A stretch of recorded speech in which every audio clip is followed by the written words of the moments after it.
ರಾಷ್ಟ್ರಧ್ವನಿ ನ್ಯೂಸ್ಗೆ ಸ್ವಾಗತ. ಬೆಳಗಾವಿ ಜಿಲ್ಲೆಗೆ ಬರುವ ಎಲ್ಲ ತಾಲೂಕುಗಳನ್ನು ಬರಗಾಲ ಘೋಷಣೆ ರೈತ ಸಂಘದಿಂದ ಮನವಿ. ಸವದತ್ತಿ: ಬೆಳಗಾವಿ ಜಿಲ್ಲೆಯಲ್ಲಿ ಬರುವ ಎಲ್ಲ ತಾಲೂಕುಗಳನ್ನು ಬರಗಾಲ ಎಂದು ಘೋಷಣೆ ಮಾಡುವುದು, ಎಲ್ಲ ರೈತರ ಸಾಲಗಳನ್ನು ಸಂಪೂರ್ಣ ಮನ್ನಾ ಮಾಡುವ ಕುರಿತು, ಮಹದಾಯಿ ಮತ್ತು ಕಳಸಾ ಬಂಡೂರಿ ಯೋಜನೆಗಳನ್ನು ಶೀಘ್ರದಲ್ಲೇ ಜಾರಿ ಮಾಡುವ ಕುರಿತು, ಪ್ರಧಾನಮಂತ್ರಿ ಫಸಲ್ ಬಿಮಾ ಯೋಜನೆ ಅಡಿಯಲ್ಲಿ 2026ರ ಹೊಸ ಬೆಳೆಯ ನಿಯಮಾವಳಿಗಳನ್ನು ರದ್ದು ಮಾಡುವ ಕುರಿತು ಮಾನ್ಯರೇ, ಬೆಳಗಾವಿ ಜಿಲ್ಲೆಯಲ್ಲಿ ಬರುವ ಎಲ್ಲ ತಾಲೂಕುಗಳು ಹಸಿರು ಬರಗಾಲ ಅಂತ ಘೋಷಣೆ ಮಾಡುವುದು, ರೈತರ ಎಲ್ಲ ಸಾಲಗಳು ಸಂಪೂರ್ಣ ಮನ್ನಾ ಮಾಡಿ ಬೆಳೆಹಾನಿ ಬೆಳೆ ವಿಮಾ ಶೀಘ್ರದಲ್ಲಿ ರೈತರ ಬ್ಯಾಂಕ್ ಖಾತೆಗೆ ಹಣ ಜಮಾ ಮಾಡುವ ಕುರಿತು, ಮಹದಾಯಿ ಮತ್ತು ಕಳಸಾ ಬಂಡೂರಿ ನಾಲಾ ಯೋಜನೆ ಕಾರ್ಯರೂಪಕ್ಕೆ ತರುವುದು ಮತ್ತು 2026 ಮುಂಗಾರು ಹಂಗಾಮಿನ ಸಂಪೂರ್ಣ ಮಳೆ ಕೈಕೊಟ್ಟಿರುವುದರಿಂದ ಸವದತ್ತಿ ತಾಲೂಕಿನ ಮಲಪ್ರಭಾ ಡ್ಯಾಂನಲ್ಲಿ ನೀರು ಖಾಲಿಯಾಗಿದ್ದರಿಂದ ಕುಡಿಯುವ ನೀರಿಗೆ ತಾಪತ್ರಯ ಒದಗಿ ಬಂದ ಕಾರಣ ಜಾನುವಾರುಗಳಿಗೆ, ಪ್ರಾಣಿ ಪಕ್ಷಿಗಳಿಗೆ ನೀರಿನ ತೊಂದರೆ ಉಂಟಾಗಿದ್ದು, ಶೀಘ್ರದಲ್ಲೇ ಮಹದಾಯಿ 1 ಮತ್ತು ಕಳಸಾ ಬಂಡೂರಿ ಕಾಮಗಾರಿ ಶೀಘ್ರದಲ್ಲೇ ಕೈಗೆತ್ತಿಕೊಳ್ಳುವ ಕುರಿತು ಜಾರಿಗೆ ತರುವಂತೆ ತಿಳಿಸಿದರು. ರೈತರು ಬೆಳೆ ವಿಮೆಯನ್ನು ಗ್ರಾಮ 1 ಮತ್ತು ಕರ್ನಾಟಕ 1 ಕಡೆ ಹೋಗಿ ಕೇಳಿದಾಗ, ನಮ್ಮ ಬೆಳೆ ಸಾಲ ಇಲ್ಲವೆಂದು ಬರೆದು ಕೊಡಿ ಅಂದರೆ ಕಟ್ಟಿಕೊಡುತ್ತೇವೆ ಅಂತ ಹೇಳಿದರು. ಎಲ್ಲ ರೈತರು ಅನಿವಾರ್ಯ, ಏಕೆಂದರೆ ಸಮಯಕ್ಕೆ ಸರಿಯಾಗಿ ಮಳೆಯಾಗದೇ ಇದ್ದ ಕಾರಣ ರೈತ ಸಾಲ ಇಲ್ಲವೆಂದು ಬರೆದುಕೊಟ್ಟು ಬೆಳೆ ವಿಮೆ ಹಣವನ್ನು ಗ್ರಾಮ 1 ಮತ್ತು ಕರ್ನಾಟಕ 1 ಕಡೆಯಿಂದ ತುಂಬಿರುತ್ತಾರೆ ಮತ್ತು ರೈತರು ಬೆಳೆ ವಿಮೆಯನ್ನು ಗ್ರಾಮ 1 ಕರ್ನಾಟಕ 1ರಲ್ಲಿ ವಿಮಾದನ್ನು ಕಟ್ಟಿ ರೈತರಿಗೆ ಯಾವುದೇ ಕಾರಣಕ್ಕೆ ಅನ್ಯಾಯವಾಗದಂತೆ ಎಲ್ಲ ರೈತರಿಗೆ ಬೆಳೆ ವಿಮಾ ಸೌಲಭ್ಯವನ್ನು ಸೂಕ್ತ ಆದೇಶ ನೀಡಬೇಕು ಎಂದು ತಿಳಿಸಿದರು. ಜಿಲ್ಲಾ ವರದಿ ಅಸ್ಲಂ ನಿಪಾಣಿ, ಲೊಕೇಶನ್ ಸವದತ್ತಿ. ಕ್ಷಣ ಕ್ಷಣ ಮಾಹಿತಿಗಾಗಿ ವೀಕ್ಷಿಸಿ ರಾಷ್ಟ್ರಧ್ವನಿ ನ್ಯೂಸ್ ಕನ್ನಡ. ಮನೆ ಕರ್ತದಲ್ಲಿ ನಾವು ಹಾಕ್ಕೊಂಡೇವಿ.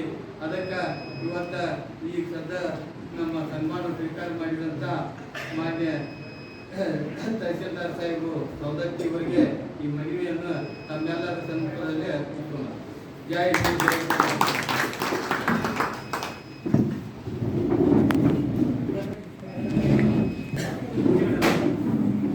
ಎಲ್ಲರೂ ಕೈ ನೋಡ್ರಿ.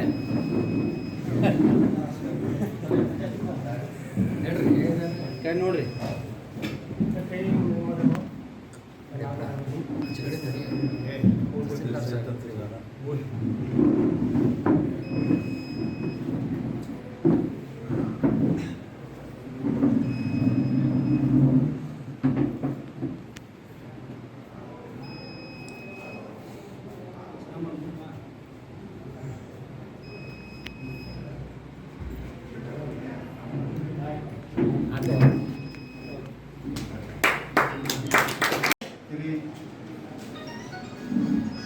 ಮಾಂತೇಶ್ ವೆಂಕಟಯ್ಯ ಮಠದ್ ಸರ್ಗೆ ಇವತ್ತು ಗ್ರೇಡ್ 1 ಅಂತ ಹೇಳಿ ಸರ್ಕಾರ ಆದೇಶ ಮಾಡೈತಿ.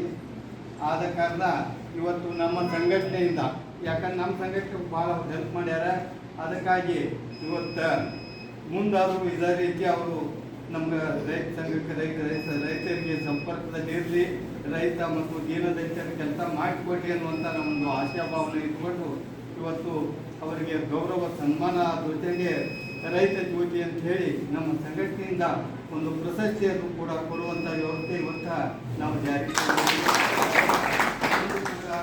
ಈಗ ಸದ್ಯ ಸವದತ್ತಿಯೊಳಗೆ ಅವರು ತಹಸೀಲ್ದಾರ್ ಕಾರ್ಯನಿರ್ವಹಿಸುವಂಥ ಸೂಚನೆಗಳು ಕೂಡ ಬಂದಾವ.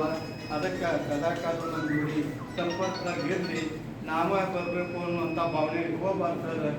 ಇವತ್ತು ಯಾವುದೇ ಮುಖಂಡರು ಕರ್ಕೊಂಬರಿ ಅನ್ನಬಾರ್ದು. ಈಗ ಹಿಂದಾದರೂ ಅದೇ ರೀತಿ ನಡ್ಕೊಂಡ್ರಿ, ಇನ್ನು ಮುಂದಾದರೂ ಅದೇ ರೀತಿ ನಡ್ಕೊಂಡ ದೀನ ದಲಿತರ, ಇವತ್ತು ರೈತ ಕಷ್ಟ ಅಂತಲ್ಲ, ದೀನ ದಲಿತರ ಎಲ್ಲರಿಗೂ ತಾವು ಸಹಾಯ ಅಂತ ನಿಲ್ಕೊಂತ ಬಂದಿರಿ.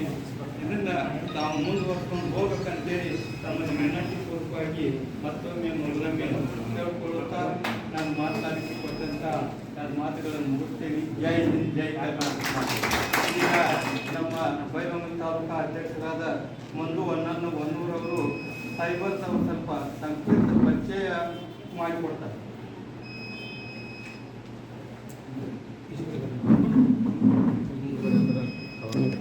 ದನಿಕೆ ವೇದಿಕೆ ಮೇಲೆ ಆಸೀನ ಹೇಳುವಂತಹ ಸರ್ MN ಮಠದ್ ಸರ್ ಅವರಿಗೆ ಹೃದಯದ ಒಂದು ಧನ್ಯವಾದಗಳನ್ನು ಸಲ್ಲಿಸುತ್ತಾ, ಯಾವತ್ತು ಕರ್ನಾಟಕ ರಾಜ್ಯ ರೈತ ಸಂಘ ಹಾಗೂ ಹಸಿರು ಸೇನೆಯ ರಾಜ್ಯ ಕಾರ್ಯದರ್ಶರಾಗಿರುವಂತಹ ಬಸವರಾಜ ಬಿಜೂರವರಿಗೆ ಅವರಿಗೆ ಕಾರ್ಯಕ್ರಮಕ್ಕೆ ಸ್ವಾಗತವನ್ನು ಕೋರುತ್ತಾ, ಅದೇ ರೀತಿಯಾಗಿ ಜಿಲ್ಲಾ ಕಾರ್ಯದರ್ಶರಾಗಿರುವಂತಹ ಸಿಂಧು ಚೆಟ್ಟಿ ಅವರಿಗೆ ಸ್ವಾಗತ ಕೋರುತ್ತಾ, ಅದೇ ರೀತಿಯಾಗಿ ಜಿಲ್ಲಾ ಮುಖಂಡರಾಗಿರುವಂತಹ ಅಶೋಕ್ ನಂದಿ ಅವರು, ಅದೇ ರೀತಿಯಾಗಿ ನಬಿಸಾರ್ ನೂಲ್ಗಿ ಅವರು, ಎಲ್ಲರಿಗೂ ಸಹಿತ ಅವರಿವರೆನ್ನದೇ ರೈತ ಸಂಘಟನೆ ಎಲ್ಲ ಪದಾಧಿಕಾರಿಗಳಿಗೆ ಕಾರ್ಯಕ್ರಮಕ್ಕೆ ಸ್ವಾಗತವನ್ನು ಕೋರುತ್ತಾ, ಇವತ್ತಿನ ದಿವಸ ಶ್ರೀ ಮಹಾಂತೇಶ್ ನೀಲಕಂಠಯ್ಯ ಮಠ ತಹಶೀಲ್ದಾರ್ ಗ್ರೇಡ್ 2 ಎಲ್ಲರೂ ಇನ್ನೊಂದಿದ್ದ ರೈತ ಸ್ನೇಹಿ ತಹಶೀಲ್ದಾರ್ ಅಂತೇಳಿ ಪರಿಚಯ.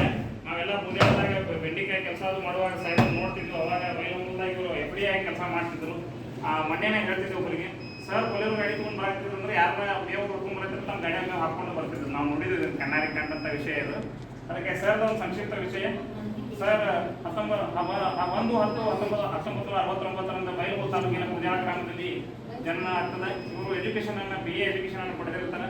ಅಧಿಕಾರಿಗಳ ಸ್ಥಾನಮಾನವನ್ನು ಪಡೆದಿದ್ದು